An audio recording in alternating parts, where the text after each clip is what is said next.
लेकिन इतने पैसे एक पार्टी जमा कर सकती है, हिंदुस्तान के 70 साल के डेमोक्रेटिक व्यवस्था में ऐसा कोई नहीं किया।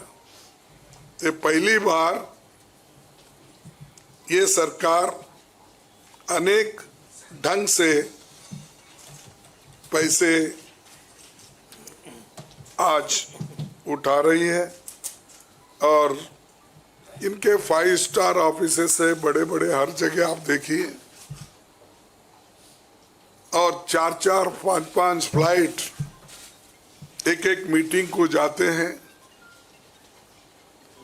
और उनके पीछे और 2-4 जाते हैं। एक मीटिंग का इतना खर्च होता है तो शायद ही कोई पार्टी, अपोजिशन पार्टी उसका 10% भी नहीं कर सकती मुकाबला। मैं कहना नहीं चाहता कि बीजेपी ने किस तरीके से कंपनियों से पैसे लिए, क्योंकि सुप्रीम कोर्ट तथ्यों की जांच कर रही है। हमें उम्मीद है कि सच्चाई बहुत जल्द हम सब के सामने आएगी।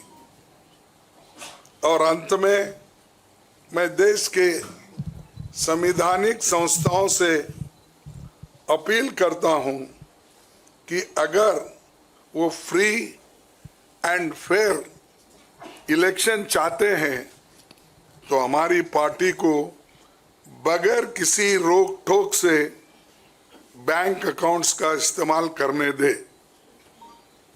और जो इनकम टैक्स का क्लेम है वो अंततः कोर्ट के निर्णय के अनुसार सेटल हो जाएगा। राजनीतिक दल टैक्स नहीं देते, बीजेपी कभी इनकम टैक्स नहीं दी, लेकिन ये लागू सिर्फ कांग्रेस पे हो रहा है। कोई पॉलिटिकल पार्टी इनकम टैक्स के दायरे में नहीं आते, सच है ना? सेटल हो जाए। राजनीतिक दल नहीं आते, बीजेपी ने कभी नहीं दिया अकाउंट। इसके बाद भी अगर हमसे ये मांगा जा रहा है तो हम न्यायालय के अंतिम निर्णय का इंतजार कर रहे हैं, क्योंकि हम चाहते हैं कम से कम न्यायालय तो इस बात को देखे, कानून को देखे, रूल ऑफ लॉ और गवर्नेंस जो संविधान के तहत होता है उसके तरफ तो ध्यान दे दो, क्योंकि आज वो हुकूमत में है, कल दूसरी पार्टी आएगी। लेकिन हमको ये लेवल प्लेइंग ग्राउंड जो हमने पहले से बनाया था, नेहरू जी से लेकर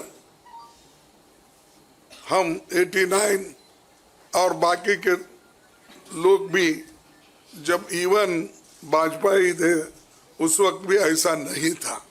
लेकिन यहाँ ये 18वीं लोकसभा का चुनाव जो हो रहा है, इसमें हम सब देख रहे हैं, ये कुचल रहे हैं, सप्रेस कर रहे हैं, और हमको चुनाव लड़ने के स्थिति में वो नहीं छोड़ना चाहते हैं, और पैसे को तंग तबाह करके वो एक तरफा इलेक्शन कर लेना चाहते हैं।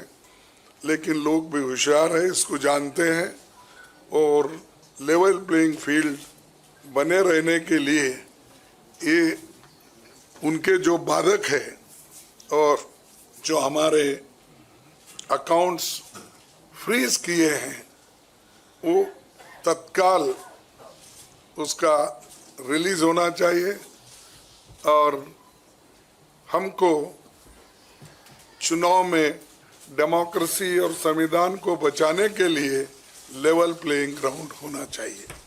धन्यवाद।